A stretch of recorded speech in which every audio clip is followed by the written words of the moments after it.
que l'État israélien a un intérêt manifeste à ce que ce film soit diffusé. Parce que moi, j'ai été frappé par ce film. Il montre quand même qu'il y avait une vie politique. Bon, ces mecs-là, ils ont agi pendant 25 ans avec un vide politique. Enfin, en tout cas, c'est ce qu'ils disaient, tous à leur manière.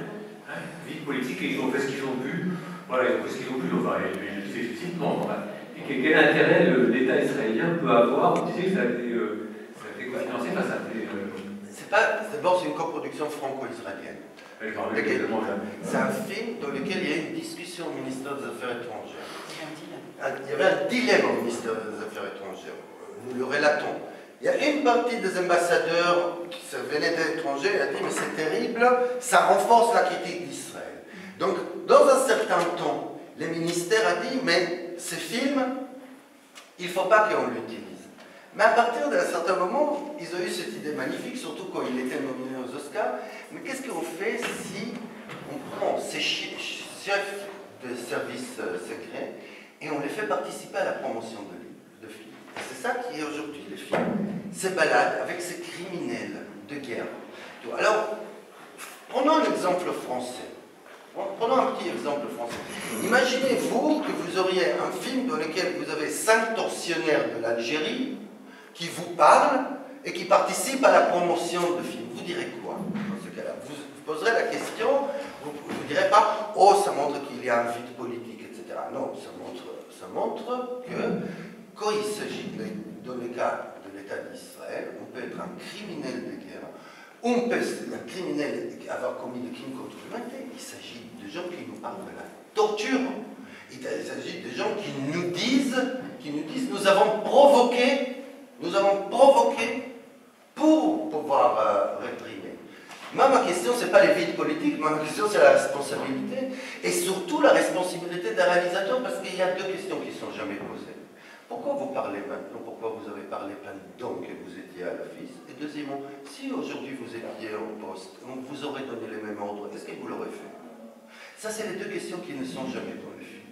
Donc, puisque nous, là je dis les cinéastes, on a une chose qu'on ne dit pas à notre public, c'est que les cadres, ce n'est pas ce qui est montré. Les cadres, c'est aussi ce qui est caché.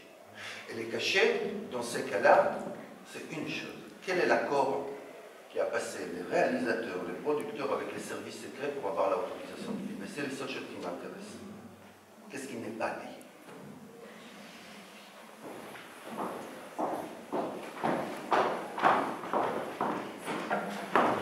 Mais à votre question, pardon, je n'ai pas du tout répondu. À votre question, quel est l'intérêt de l'État d'Israël? L'intérêt de l'État d'Israël, c'est aussi ce qui le coince. La différence entre l'Afrique du Sud, c'est pour ça que je ne suis pas un grand fan de la comparaison. Je n'ai pas un problème politique avec la comparaison avec l'Afrique du Sud. L'Afrique du Sud ne s'est jamais prétendue une démocratie. Israël s'est prétendue une démocratie et elle doit en permanence donner des gages à cette démocratie. Une des choses, c'est la possibilité d'être un tortionnaire, être un acteur de cinéma en même temps, être accepté à Hollywood, être assis en invité d'honneur alors qu'on est un tortionnaire. Ça, pourquoi? Parce que c'est plus important de dire « Oh, Israël c'est une démocratie, même les tortionnaires, ils peuvent faire des films. » Voilà. Mais c'est vrai qu'on peut aussi les étendre, bien sûr qu'on peut. Bien sûr mais on doit se poser... Oui, mais on doit se poser... Évidemment, sauf qu'on doit se poser cette question, on doit se poser la question, c'est quand même les pourquoi. Les pourquoi dans une situation qui n'est pas a posteriori. C'est pour ça que mon analogie avec l'Algérie est mauvaise. Ce n'est pas a posteriori. C'est-à-dire, aujourd'hui, il y a quelqu'un d'autre à leur poste. Et d'ailleurs, c'est là, 2 parmi ceux-là qui apparaissent dans le film.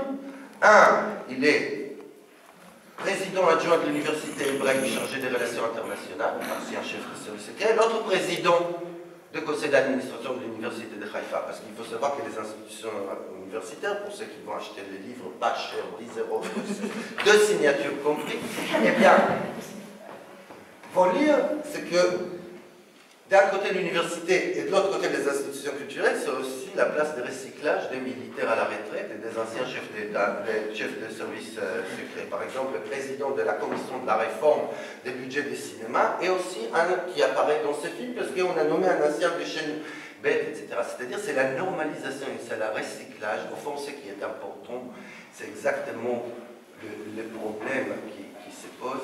On n'a pas On peut être un très bon père de famille, un super grand-père et être un salopard tortionnaire sans aucun problème. C'est ça qui compte.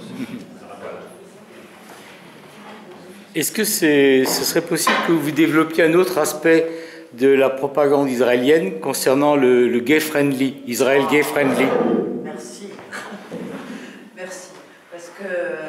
Parce que c'est dans les nombreuses recherches qu'on a fait pour ce livre, une qui me tenait particulièrement à cœur, parce que en tant que je ne suis pas israélienne, en tant que française, européenne, je me rends compte à quel point, en effet, l'image d'Israël est extrêmement bien vendue, et en particulier celle de Tel Aviv.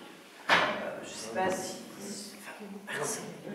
Personne ne peut dire que Tel Aviv est un endroit désagréable. Tel Aviv, il fait beau, il y a des bars sympas, il y a le soleil tout le temps, il y a la plage, on est un petit peu en Occident, mais en même temps, c'est ethnique, mais juste ce qu'il faut, parce que quand même... Et puis, il y a cette formidable Gay Pride, tous les ans, c'est extraordinaire.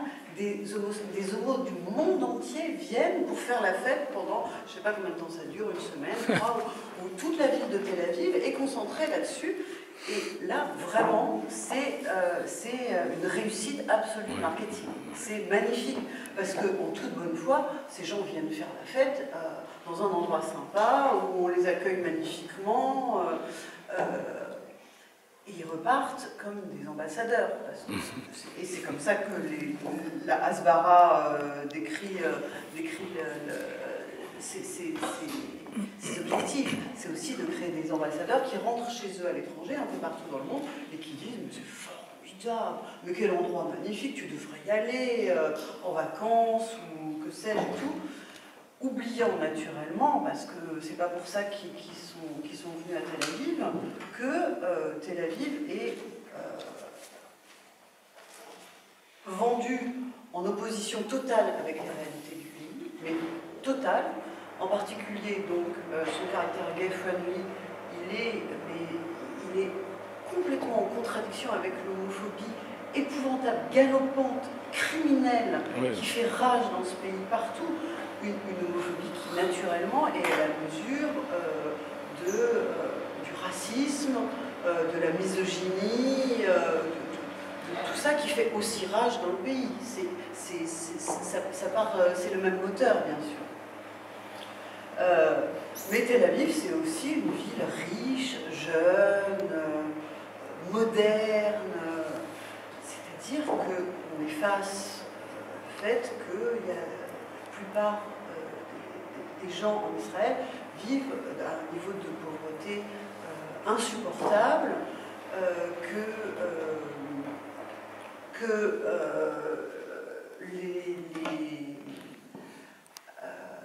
la jeunesse et la population de Tel Aviv qui nous est vendue, c'est aussi une population blanche. C'est-à-dire que Tel Aviv est vendue comme une ville blanche. C'est comme ça ils ont essayé de voler la vedette à Alger auprès de l'UNESCO. Ils ont vendu Tel Aviv comme une ville blanche grâce aux bâtiments Bauhaus qui ont été construits en effet au début du XXe siècle, lorsque en particulier des Européens architectes ont construit des bâtiments donc de style Bauhaus. Certes, ce sont des bâtiments intéressants à ce niveau-là, esthétiquement on peut en discuter, mais surtout ça ne représente pas du tout l'urbanisme et l'architecture même ne serait-ce que de Tel Aviv elle-même, et encore moins du pays, bien sûr. Donc, la campagne de promotion de Tel Aviv, elle est magnifique, c'est une parfaite réussite, parce qu'elle est en totale contradiction avec la réalité, mais qu'elle fonctionne quand même, et qu'elle perdure dans le temps, et que par le biais de manifestations pseudo-culturelles, ou par le biais de la Gay Pride en particulier, elle est reconduite tous les ans et diffusée à travers le monde par donc, ces pseudo-ambassadeurs, les visiteurs qui viennent pour des événements particuliers.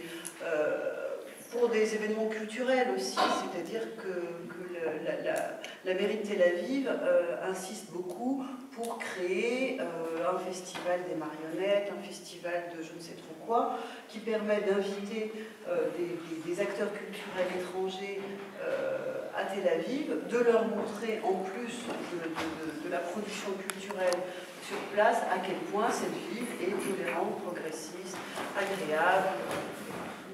Mais comment ils font pour masquer le fait qu'il y a quand même eu un assassinat lors d'une Gay Pride? Ouais, moi, pardon, juste terminer ça. C'est extrêmement facile de mettre ça sur le dos des religieux. Mettre ça sur le dos d'un extrémisme religieux, ça permet de dédouaner tous ces gens qui sont progressistes et laïcs. Il faut dire une chose que l'idée de l'utilisation du pinkwashing, on appelle ça, c'est-à-dire le lavage rose, non, c'est pas ça, sur les jeux blanchissement, le rose monde, c'est pas rendre socialiste, ça qui serait déjà aussi une opération plus compliquée. L'idée de pinkwashing, elle en fait partie de l'analyse qui est justement cette population de 75% de la population qui ne sont pas intéressés par le conflit israélo-palestinien dans le monde occidental. Ça, c'est les publics cibles. À ces publics cibles, les autorités israéliennes disent mais qu'est-ce qu'on va vendre à ces publics cibles? Et on va vendre ce qu'ils appellent les valeurs convergentes. Les valeurs convergentes, c'est ce qui positionne Israël comme une société libérale, occidentale libérale. Et une des choses qui est devenue un baromètre de tolérance d'une société, ce n'est pas sa quantité de violence policière, comme vous savez, c'est par exemple si c'est tolérant à l'égard des gays ou pas. Ça, c'est devenu un baromètre de démocratie. C'est-à-dire, est-ce qu'on est tolérant à l'égard des gays de la communauté? Au moment que les Israéliens ont compris, les autorités israéliennes ont compris ça, ils ont commencé à travailler d'une façon très forte sur les communautés LGBT. Travailler sur les communautés LGBT, c'était quoi? C'est vendre l'idée que vous pouvez venir en Orient, et un Orient sécurisé. Et en plus, un Orient dans lequel les garçons sont orientaux, mais pas vraiment. Et ça, c'est quelque chose que je vous invite vraiment à lire, un livre extraordinaire qui vient de sortir cette semaine en librairie en France, qui s'appelle Mirage gay à Tel Aviv. C'est un livre de Jean Stern, et qui fait justement une enquête très grande, surtout que Jean Stern aussi est membre du JFP, et il fait une enquête qui a pris une dizaine de voyages sur le terrain sur comment Israël est devenu aujourd'hui la capitale, non pas seulement la capitale gay, mais la capitale de l'extrême droite gay. C'est-à-dire, il y a quelque chose dans lequel, pour certaines de certaines générations, être gay, c'est être de gauche. Non, on peut être fasciste et gay. C'est-à-dire, c'est pas vrai. Israël est devenu cet endroit dans lequel on peut aller en Orient, mais c'est pas l'Orient. Donc, on va plus au Maroc, on voit pas, c'est plus les garçons marocains, c'est les garçons israéliens. Tout ça à côté d'une répression énorme, d'abord, des mouvements LGBT palestiniens, il faut le dire.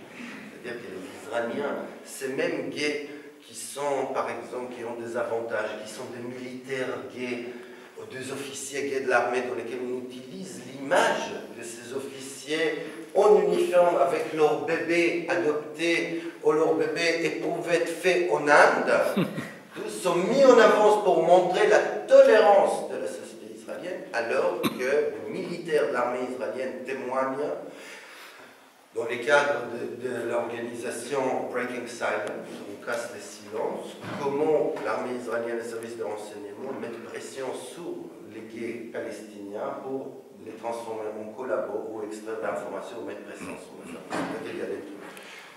L'exemple le plus flagrant de décalage, parce que c'est un décalage spatial, c'est à la dernière Gay Pride, le ministère du Tourisme israélien a loué un avion qui a été peint en rose avec les logos de cette grande opération Creative Energy. D'ailleurs, Israël, le nouveau logo d'Israël, il est très intéressant parce que c'est un Israël écrit en bariolé et qui peut rappeler, au premier coup d'œil, peut rappeler les drapeaux gays, justement. C'est-à-dire que le ministère du Tourisme a pris un avion, l'a peint en rose avec les logos bariolés de l'État d'Israël.